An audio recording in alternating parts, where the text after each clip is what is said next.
know where the treats at. Is this the passing of the torch, right? Is this what this signifies? It comes down to that front office and what they feel is most important. The champ is here. We've touched down from a higher plane. Why you landed here? We always look forward to that week because it was always intense. You know that we ain't coming back. We got you. The man, the myth, the legend, Dante Hall. My favorite player growing up was Dante Hall. I love you guys in the show, but Dante was my guy. Get to dashing because you done on the warfare.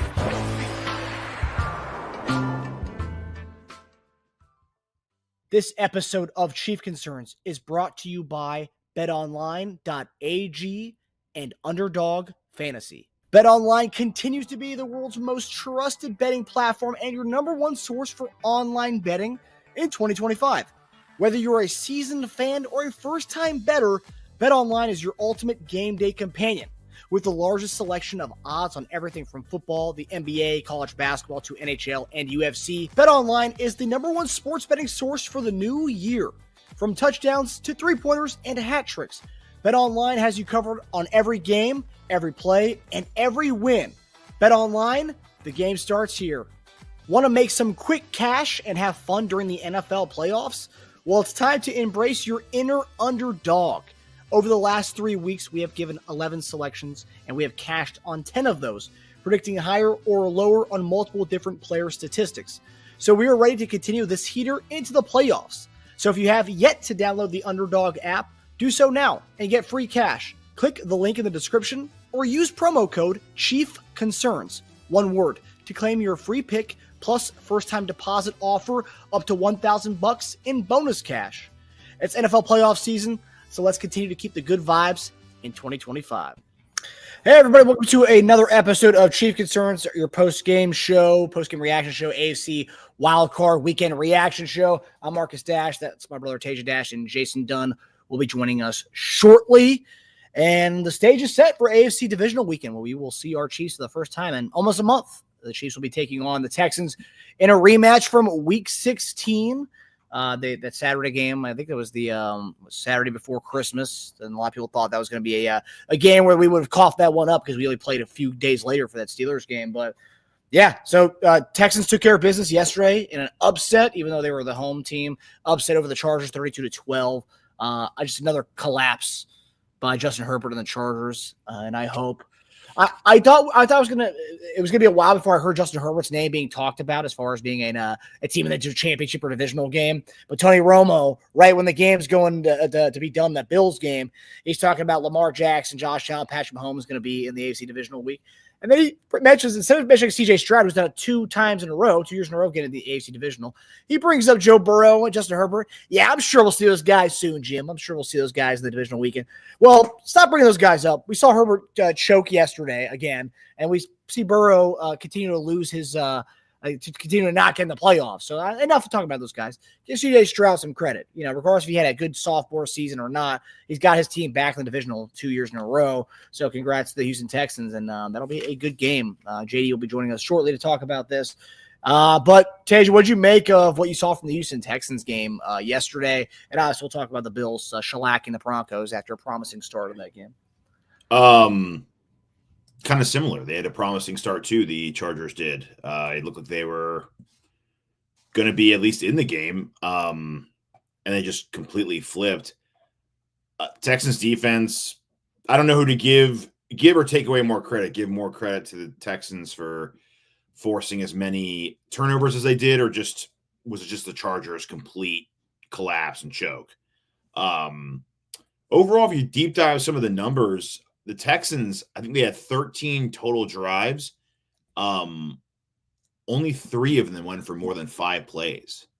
So they didn't really have to sustain anything and really try to have long drives and eat the clock. They didn't have to. The Chargers just kept giving the ball. So it's a really hard game to gauge as far as offense and defense because, Chargers offense didn't show up. No, I'm seeing a lot of people dogging the Broncos in this one. Lenny, what happened to the Broncos? They handled the Chiefs without a problem last week. Broncos would have beaten the Bills if they started their third stringers. Lenny, come on. Let the Broncos have their Let them go mourn after that loss they just took. But yeah, no, I mean, I will say, I think we kind of mentioned on the show last week that the Chiefs giving them a look with the third stringers going into a game against Buffalo may have hindered them a little bit, right? Your last game, obviously the Cincinnati game was great the week prior. Then you play the third stringers, and then you got to go play Buffalo right after that. Not really setting you up for success there as far as a good look before you go play Buffalo. It's horrible.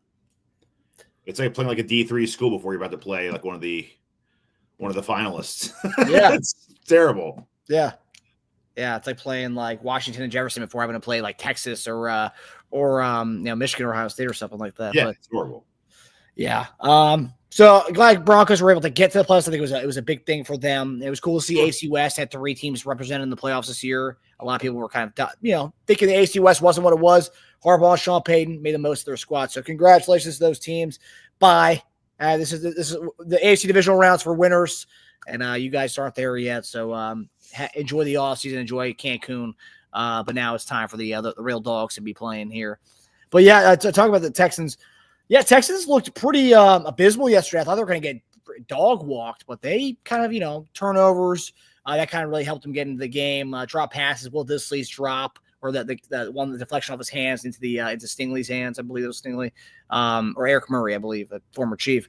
JD, what's going on, brother? JD, you called the Broncos winning this game, and Bills came out. They came out strong. I'll give Broncos credit, and the Bills just kind of put the clamps on them after that.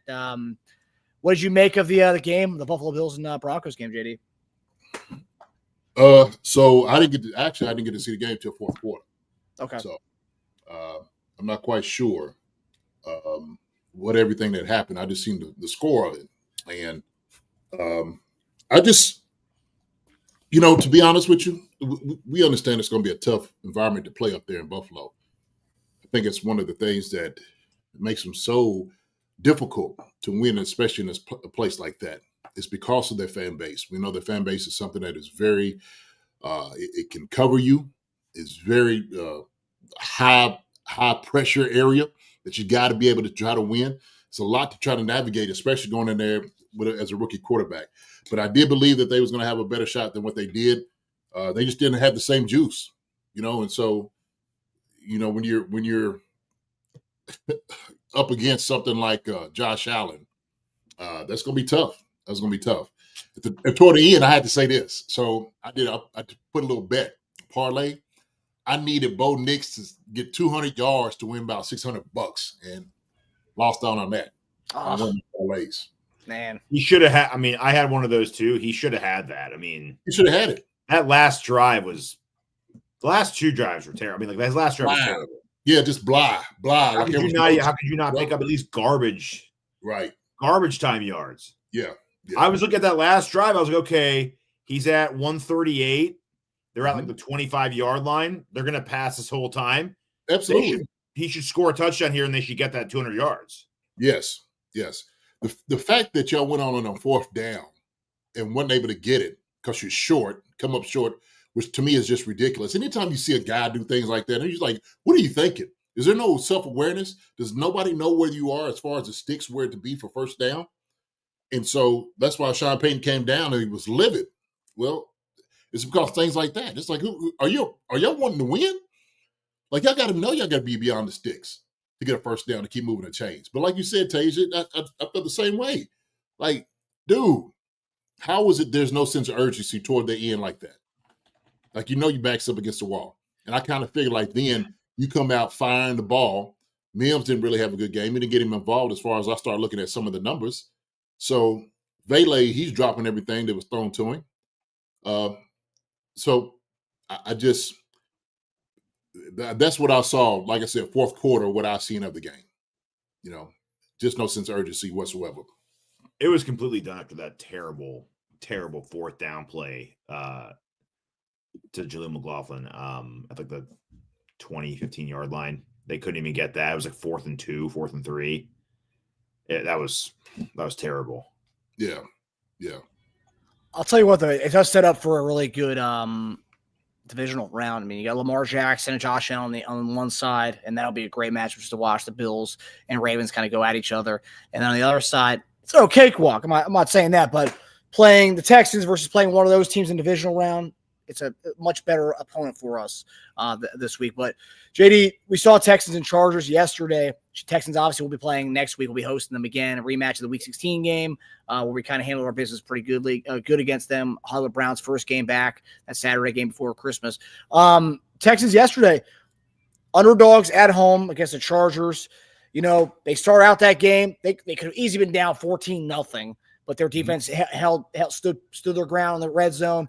They made turnovers, opportunistic yesterday, and that's a team that, you know, they're an opportunistic team this year. I think they're in the top half of the league in turnovers.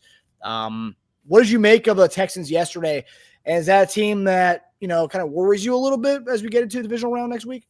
No, so this is the game I did call right. This is the one I did say that the Texans are going to win this game. Yes. And I thought, you know, pretty much kind of the same thing when you have, you know, Nico Collins. If Joe Mixon gets off, you got a very good defense. You know, need all those different things to kind of happen, and it did. We played them, we beat them, but we also understand that this is the playoffs. These guys are riding high. DeMarco, he's going to have those guys ready to come play. And so when you beat a team like the Chargers, that does give you a lot of confidence. But I had to go to just the same thing. The element of just playing at somebody else's home, okay, is really that's one of the things that you try to at least try to measure, and it's hard to do. So coming to Arrowhead, man, it's going to be tough and difficult for Houston, especially when you've been playing as a dome team. You're coming out here playing in the elements. The guys will be ready, but I think for us, I don't believe it's going to be too much of a challenge. I really don't. So that's one thing we just had to see. They didn't have a great offensive game. They were 5 for 14 from third. They had 86 penalty yards. They still turned the ball over, I think three times. So offensively, they didn't look great. Mixon got over 100, but he needed 25 carries to do it, so he grinded his way there. And again, like I said earlier before you came on, out of their 13 drives, JD, only 3 went for more than 5 plays. Really? So yeah, so they weren't clicking on all cylinders by any means. When you get handed, a touchdown and then 3 turnovers on top of that, it's rough. I mean, you can't recover from that. Yeah. Well, who was that? The one he threw the ball to, got him going, and that was like the one that pretty much kind of started them like okay, we could kind of do this. Got him their first down where he rolled out the Charger sprinting on him. Yeah, it was a Xavier Hutchinson rollout where he found him in the middle of the field. Yeah. Yes. Yeah. And that was like the spark they needed. And so, it's the same thing, man. It ebb and flows. How does the game work as far as, having momentum going into the, in halftime, you get a field goal, and then all of a sudden you get the ball coming out at half. Those things are all important, especially during the playoffs. So teams are trying to take advantage of as much as possible. So we understand, man, look, this is a good Houston team. And we just got to be prepared for them. But as far as like being scared of them, no. But they're going to bring the A game. We know that. They're going to bring the A game. And they got, like I said, their defense is really good. So that's going to be one of our biggest questions is how's their defensive line going, the front seven going to play against our offensive line and whatnot? How's it going to look? So, and there's going to be a lot of storylines to come from this game. Obviously, you talked about the differences of them playing in Arrowhead, playing on the road in the playoffs, how it's so different. And on top of that, you mentioned they're a dome team, and just looking at and they play in a division where they play the Colts. That's a dome team. Jags and Titans, not domes, but they only played 6 outdoor games this year. They were 3-3 in those games. The wins were against the Titans at the end of the season, Jags, Pats, and then the 3 losses on the road were Jets, Chiefs, and Packers. Okay. So I mean, playing a team that's kind of Jets not so much, but Packers and Chiefs, I would say of the better teams, and playing them on the road there. As you're playing on the road, and you're playing in January, and I anticipate it being a very cold Saturday night game next week. So that's going to be a little different for them. Also, another storyline there too is leading into that Saturday game against the Texans that Tim Settle talking about what was the award choice he said, JD? He was gonna make Patrick Mahomes feel the pressure. It wasn't a threat, it was a promise or whatever, and he ended up doing nothing in that game. So that kind of stuff lives on. That bulletin board material will live on and fuel the guys going into this game. True. Yeah, I guess. I mean, to be honest with you, I guess guys really they took care of that business then. I don't know if it carries over some can think that. I think now, to be honest with you, man, you ain't really looking for bulletin board material. You're not. We don't need it. You don't need that to motivate you for the playoffs. This is it. If you can't get up for a playoff game, you don't need to be there. You don't need to suit up.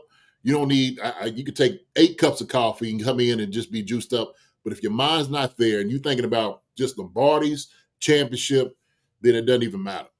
So, yeah, you don't need bulletin board material. You just don't need it right now at this point. Yeah. And, I mean, they really still haven't replaced I know they signed Deontay Johnson, but they still haven't really replaced Tank Dell, and that's who killed us last game.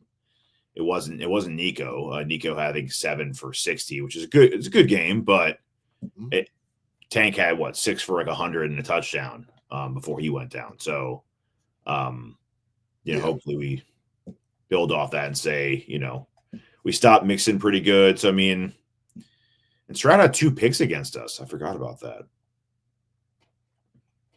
Was that one of McDuffie's? No. Was it? It was McDuffie's one in the end zone. That was the second pick, I believe. Yes. One of those was McDuffie, yeah. Yeah. Well, I think Nico Collins is a guy that you must be able to be ready to defend, because he once he gets hot, big receiver, man, runs great routes, great hands. He's ascended to being one of the better receivers in the league, and you got to look out for it. So that's going to be a good matchup as far as like what we're going to do secondary wise. So we just kind of we'll go through it, okay? As far as like matchups, what it's going to look like. So we know our secondary against their wide receivers. How's it going to look? Okay, Nico Collins, we said Michi, Deontay Johnson. Is he going to be ready to come play, give something? I'm sure that especially this game he will. And then, of course, Schultz does a great job. We've always had problems with tight ends. Didn't really have a monster game against us. But we know they're going to get the ball to him as well. Joe Mixon does a good job catching the ball out the backfield. So if we run the man against him, we know we got to be able to cover him as well. So there's different things that, as far as like presents a challenge to us, that we know we got to be tight with. And then, like I said before, we start going on the offensive side of the ball. They got some very good corners. So our wide receivers got to come out and come play. Travis got to have a good game. Him and Noah Gray. Our offensive line, especially against their defensive line, is another matchup. So I think all those things play into it, like how this game might come out, how might bear it out. But I still think, I know we do still have the better team. No question about it. And better coaches all the way around. And Vegas thinks so as well. 7.5-point favorite. So they've already released the lines for next week. Chiefs are a 7.5-point favorite, so more than a touchdown. And then the Bills are a 1.5-point favorite against the Ravens on the other side of the bracket. 7.5 points. It's a lot for a divisional game. I mean, considering it, every game so far, this playoffs has been a blowout. I think the average point of margin so far is 18 points in the wild card round so far. So 7.5 points, kind of more than a touchdown. You'll take more than a touchdown in the NFL whenever you're getting that kind of spread there. Yeah, Barbershop said, let's keep the main thing. All about the Houston Texans. Bradley Sexton said, don't forget we're getting Jalen Watson back next week. That is, we don't know what condition he's in. Is he game ready? That's the question. Well, I don't know if he is or not. So, yeah, they haven't reported that he is coming back yet. His window opened up last week or 2 weeks ago. So we don't know if he'll be able to come back for this game or not. And if he does come back, and what condition, like you said, what condition he's going to be in. He's going to get maybe a couple snaps. Steven Nelson could be an interesting one. We've talked about him for a while. Maybe comes back, finally gets his old team in a playoffs. Could you imagine that? True. That's a storyline. Yes, it is. It's very true. Right there. Mm-hmm. And they've been waiting for him for a little bit. JD, look at the other side of the bracket. You got Bills and Ravens. What did you see Ravens-wise yesterday? Obviously, you didn't watch the Bills game today, but you saw what the score was. But what did you see from the Ravens? I thought yesterday the Ravens, while albeit they won by 2 touchdowns, first half of that game, they dominated them. Second half, you saw Pittsburgh was hitting on some deep plays, big chunk plays against them to come back in that game and make it more interesting than it was. But otherwise, first half was just kind of just Baltimore domination, and then second half they kind of took the foot off the gas a little bit. It seemed like. Man, I was talking to my brother, good friend T. Rich. Me and T. Rich were just sitting there saying, "This is just an old slug, smash mouth football running down your throat, and you can't do anything about it." And that's exactly what they did. Derrick Henry, and then you had Lamar Jackson just taking the ball in his hand. This is the reason a guy of a caliber like Lamar Jackson is so dangerous, and he's been able to throw the football. He threw some great balls. He threw some great balls yesterday, man. On point. Just anticipation. I'm like, wow. Like, I seen them. They were showing the numbers that you could kind of get off of it, of him and Josh Allen at the end of the game. And they was like, oh, we don't know what to say. I'm looking at them. I'm like, shoot, look at the numbers. What does the numbers say? Totally different. Totally different right there.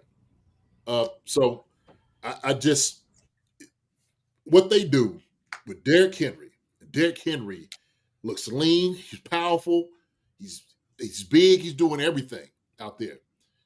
Look, they look good. The Ravens look good. I'm not gonna mix bones about it, man. Them jokers are looking really, really good right now on all cylinders. But Buffalo, they beat Buffalo earlier in this year, but it was at the Ravens. So it's going to be up here at Buffalo now. So they'll just have to, that's what they have to manage. That's what they have to really deal with.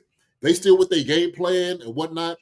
I think the Ravens will come out on top. I think they'll beat the Bills up there. It's going to be a good game. I said, man, it's going to be a really, really good game. So, but yeah, go ahead. Let's say, like you mentioned, Baltimore 35-10 when they met earlier on the season. 35-10, and that obviously that was at Baltimore, not in Buffalo. But yeah, they spanked them the last time they saw them. Yeah, that's gonna be a slugfest. I mean, 3 great teams in the AFC. It's that's why you want the number 1 seed right there.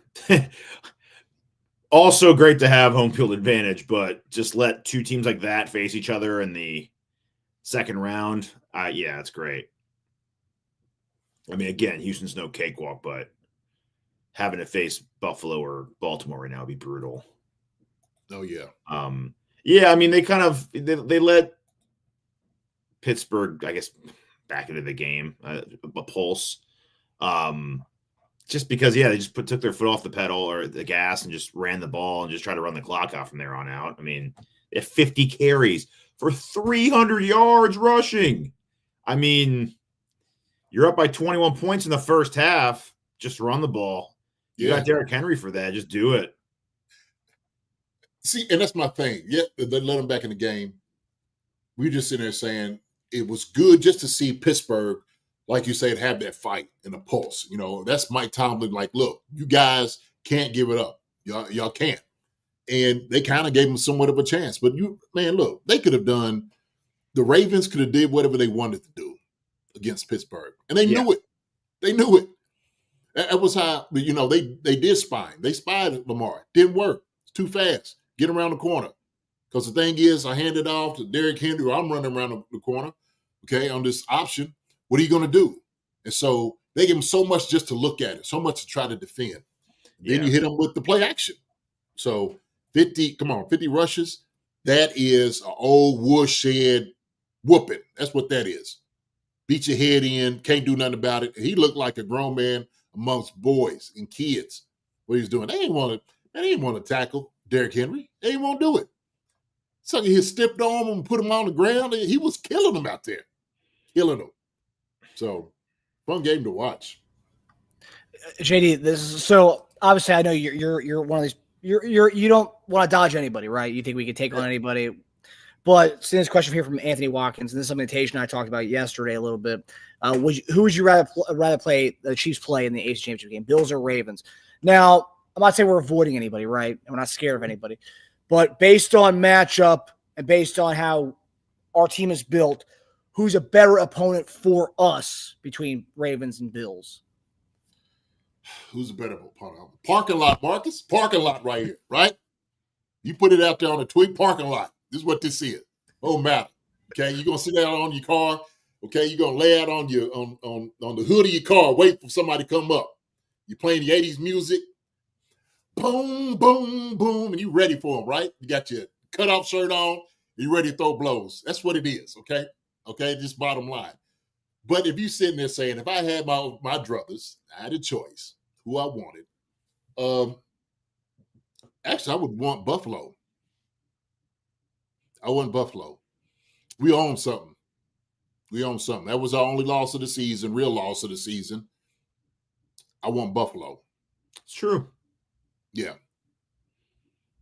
The only revenge game we have. That's it. Beat them over the head. Come into Arrowhead. We owe y'all a little something. Okay. We're going to give you a little of this on your chin. Okay. All right. That's what I want to see. Yeah, that's a good answer. I mean, again, like you said, do we really need bulletin board material? It's the game to get into the Super Bowl, right? It's like it's right there. Mm-hmm. And most likely that'll be the toughest opponent we play in the postseason at all. So I don't think the NFC opponent's going to be tougher than that. So getting over that hill is, like most of the battle right there. Not most. I mean, you can't overlook the Super Bowl opponent, but you know what I mean. Yeah, I think we do have an extra edge with facing them. I also think, who do you think feels better going into that game against us, Buffalo or Baltimore? Baltimore. They do, right?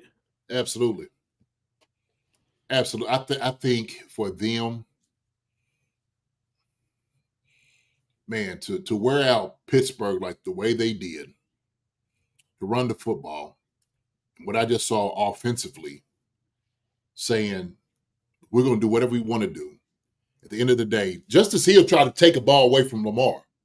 He was going to give it. Justice was like, wait a minute, hold on. I know. Lamar was like, no, this is mine. He's going to will himself to try to win. He's going to try to will himself to win. So I think that's for them. They feel like they have a better choice, better chance at least with Derrick Henry and Lamar running the football in their hands, and they do that. They want revenge too. They want revenge, absolutely. They lost by that. They lost by that much. Oh, finally get the monkey off their back. Go on to Arrowhead and go on to win. So, but yeah. I would want the Bills. I would really want the Bills to come in because it took 4th and 2 and a heroic effort by Josh Allen to beat us. That's what it was. And they back was against the wall. They needed it. They had to get it. Well, no question. So, and also too, besides the first game of the season, how close they were. Lamar talked about it. He did an interview with what was either Fox or ESPN, but he talked about the AFC Championship game still lives in his head. He still thinks about that game and how close they were to getting to the Super Bowl, getting over the hump.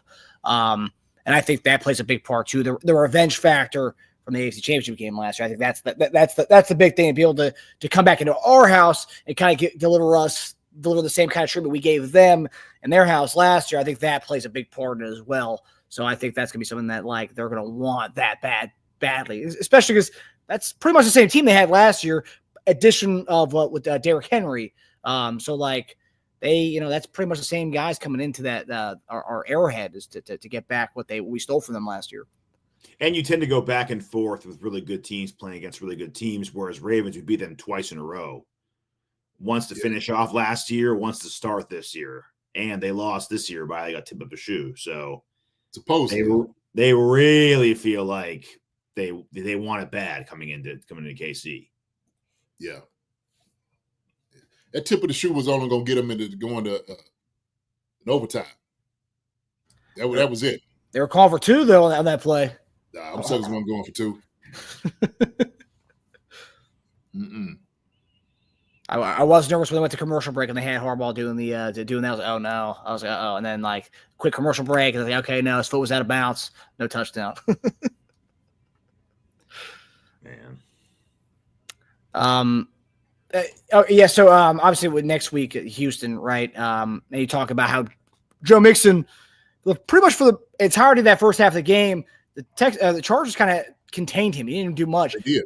Second half is when he kind of went off. And then you talk about Joe Mixon, and I know they, he has playoff experience going deep with the Bengals, veteran in this league. But Chiefs contained him big time when we played him this past season, or week 16. 14 carries for 57 yards in that game, 1 catch. I mean, you couldn't really do much in that game. And obviously, you guys talked about the Tank Dell. Once Tank Dell went out, their kind of offense kind of sputtered a little bit. If I know you said you aren't worried about Houston, but is there, you would say probably their X factor in that game is Nico Collins. If you shut down Nico Collins, that's pretty much shutting down their offense. Is that how you feel about it? Oh, yeah. No question about it. If Nico don't have a good game, yeah, you call it wraps. Cancel Christmas, Yeah. I mean, that's just what it is. So.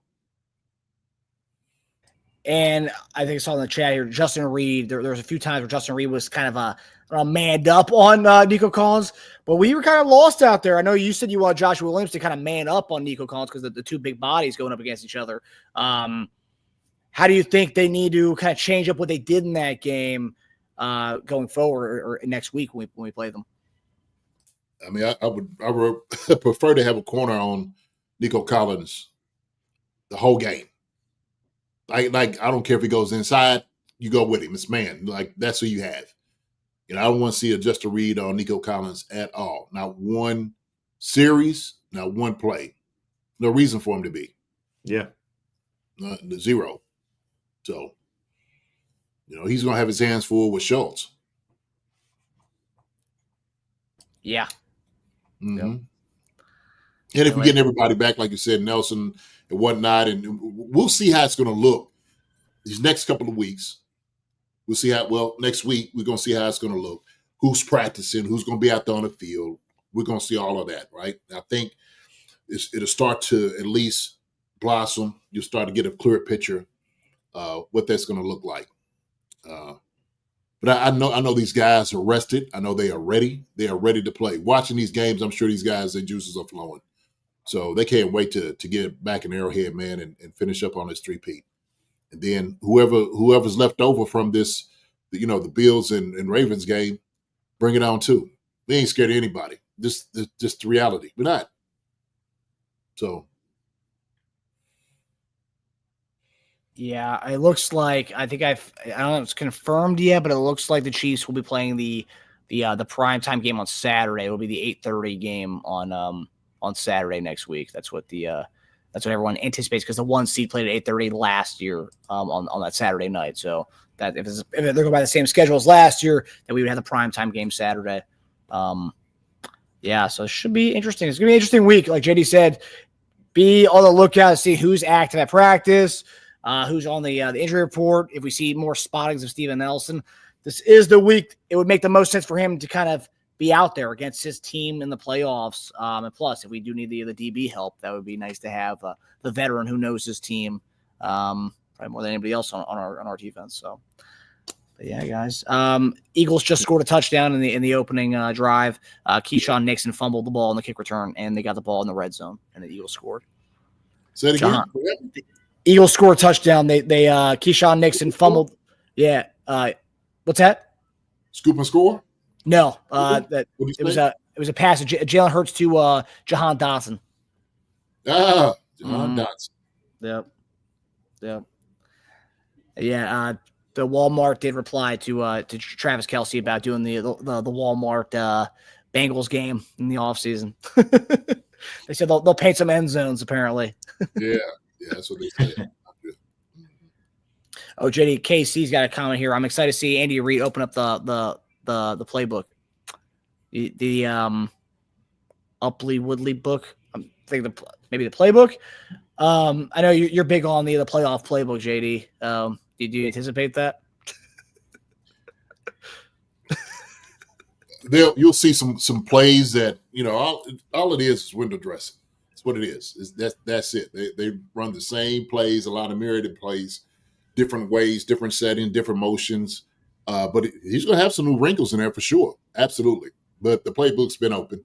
I'm sure there's probably about 5 or 6 plays that they've been holding on to their hand, close to their heart, just to deal with. But yeah, they'll be ready. They'll be ready. They And know how Andy to Reid attack. coming off a bye. Yeah. Yep. A 3-week bye. If you count last week as a bye. Some do, some don't. Go ahead. I was going to ask you a question. Go ahead. Yeah. Larry the Cool's got a question for JD at Jason Dunn. Any concerns about the Chiefs' O-line heading to this game? Absolutely not. No concerns whatsoever. I think I made this point. I said it on Twitter. If y'all didn't see my post that I said, is that I do believe that DJ Humphries needs to be the starting left tackle if he's healthy. And if he's ready to go, he needs to be the starting left tackle. Joe Tooney has been an incredible left tackle. Okay. But Joe Tooney is specialized at left guard. DJ Humphrey is specialized at left tackle. Mike Caliendo filled in and did a good job at left guard. Did a good job. But Joe Tooney is the greater of the two.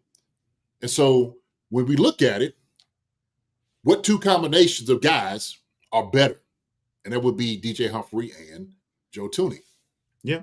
That's the reality. And so DJ Humphrey was a Pro Bowler for a reason. And he looked decent. Not everything that he was there. The last game was perfect, but he did look good.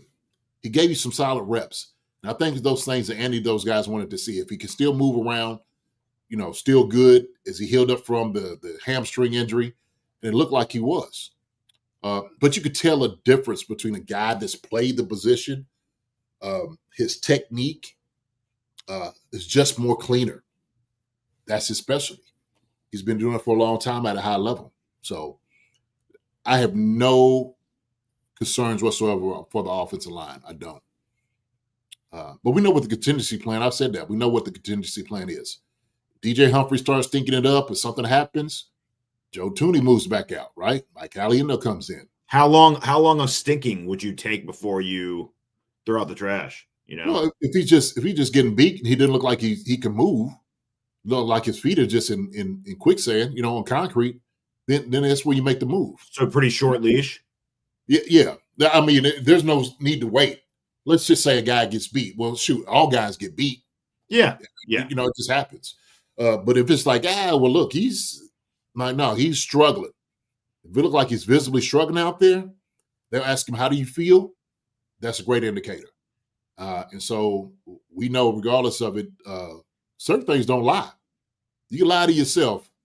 One thing don't lie, film, and also, too, when you start looking at the coaches, looking at your technique and fundamentals, now we got you, buddy.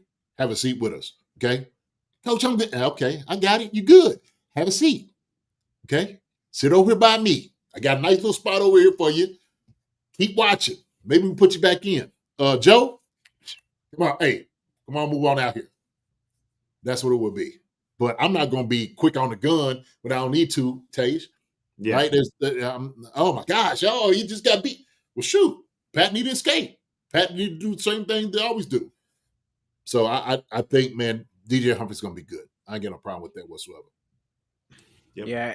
And Tooney, ironically, Tooney against the Texans, that was his first game starting as the left tackle as a Texans game because that was the following week after the Browns debacle where they allowed like 10 sacks in that game against Pat. But Tooney comes in at left tackle. They only had 1 sack that game against Pat. Tooney did a fine job. So obviously Tooney's shown that he can be a reliable left tackle in general, but a reliable left tackle against specifically this team. So obviously the contingency has a good plan, pass rush. Yeah. Yep. Yeah, Danielle Hunter and Will Anderson. So you got two guys. Yeah. Yeah. Yeah, Will ain't no joke, man. He's good. Yeah. And Tim Settle, too. Another guy they got on that D-line. Yeah. And Autry on that is on that line as well, too. So there's some guys. Yeah. Yeah. It's a good pass rush. Mm-hmm. Yeah. Anime 2077 says, honestly, I would love to see if Wanye can handle and keep Tooney at guard and helps the run game. I like Wanye, but Wanye's not as stout at left tackle like I've seen DJ Humphrey is. DJ Humphrey, he anchors, meaning he'll put his butt down, low center of gravity, to take a punch. His punch is a lot more meaner, a lot more stronger, more powerful than Wanye's are, anime. And so when I'm making the comparison between the two, you could tell a guy that's been doing it for a long time at a high level, as opposed to maybe Wanye, who's been struggling, who may need to get a little bit stronger, a little bit better on his punch, and needs to anchor a little bit better than what he has done. Wanye has, and look, and don't get me wrong, I like Wanye, I do. I think he's a very talented guy, but he's been getting beat on the inside too. So part of it, what he was dealing with during the training camp was his feet. And so those are things that you got to continue to work on. And he kind of got hurt a little bit, but DJ Humphreys, without doubt, is a better left tackle than Wanye. Oh, yeah. I just meant to as a backup to yeah, no, sure. No, anime, absolutely. 100%. I agree with you 100%. Yeah, Wanye should be we'll have to see. Yeah. Now, it should be interesting to see what they do, and I do hope Humphreys is back, and he should be back based on all indications. There was no limitations for him after the game last week, so yeah. So hopefully that'll do the trick for our O-line. But guys, thanks for everyone for stopping by after this post game. I have one last note before we go. The streak continues. My buddy sent me this tweet from someone else. Tim Tebow is still the only Broncos quarterback to be drafted by the Broncos who's won a playoff game. Wow. Really? Mm-hmm. What? Wait, hold on. Wait a minute. No, say it again. Tim Tebow is the only Broncos drafted quarterback to ever win a playoff game. I mean, you talking about recently? No, Elway wasn't drafted by them. Elway was traded to them on draft day. Oh, that's right. It wasn't like Colts? Yeah. Wow. He's the only one? Yeah, it's crazy, right? Yeah, it's crazy. And then he only completed like 2 passes that game too, right? It's a hell of a slant though to Demarius Thomas, wasn't it? Yeah, it was. Yeah, John Elway was drafted by the Colts. Yep. Yeah. I forgot about that. That's crazy. Well, I mean, Bo Nix had a good year, so I mean, they definitely have themselves a quarterback. Maybe next year. Maybe next year. We'll see. But all right, guys. So that does it for our post-game show this AFC Wild Card weekend. JD and I'll be back. We'll be back to our normal schedule. So JD and I'll be back tomorrow night for our Monday morning tight end show. Not grading anything. We have nothing to grade this week. So guys, looks like we're doing the off season. Come bearing questions and bringing questions for JD and myself. And we'll have a nice conversation tomorrow night. And obviously Wednesday, we'll do a full preview of the Texans game. And then we'll be back at it next Friday for the bets and Saturday as well for the following of the game. But it's playoffs are here, baby. We are here. We've made it. Oh, we can play some football, folks. Yes, sir. Yes, sir. I can't wait, baby. Can't wait.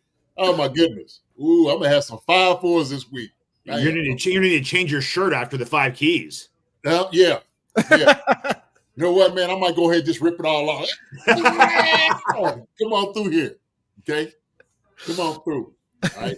So it's going to be a good time. It's going to be a good ride, folks. Come on through. Come check it out. Okay? Three-peat season, baby. Yes, Three-peat season. All right, guys. We'll see you guys tomorrow night, and we hope you guys enjoy the rest of the playoff slate tonight. And go Baker. Go Baker, baby. Baker, touchdown maker. Let's see, baby. Go on, cook, baby. All right. Stacy, Marion Oliver, Lenny DeCool, Charles Driver, Andre Chenault, Greg Rose, Barbershop, Anime 2077, Flex 609, Night Halter. I think that's how you say it. Just want to say, give everybody a shout who came in here. Check us out. Nana Sherry as well. Vico Singh. DeMonte Green Bees is in the house, man. Good seeing you as well. Don Peterson, my brother. Good talking to you. Hearts and Roses as well. Anthony Watkins. Bradley Section. Optimistic James. Let me see. Who did I forget anybody? Stu Thompson. I just want to make sure I gave a shout out to everybody who came through here, man. Y'all didn't have to. Julia, good seeing you. I think that's it. Bobby Negative, Zach Devlin, Hannah. I think that's it, fellas. Justin Hutchins as well. Oh, proud of man. Yes, a few folks showed up. Good to seeing y'all, man. Yeah. Nafis Foster, Maria Trainer. Good seeing you all. Brothers, man. Appreciate y'all. Love y'all. We're going to be watching these games for the rest of it. That's right. All right. Love y'all. All right. Love Love you y'all. guys. Have a good night, guys. Care. Be careful. Later on. All right. See you guys. Hi, everybody. Thanks for watching. Subscribe here to get the latest from the show. Also, be sure to check out the best clips from Chief Concerns. And if you prefer to listen to the show, subscribe and follow us on Apple Podcasts, Spotify, and anywhere else you get your podcasts.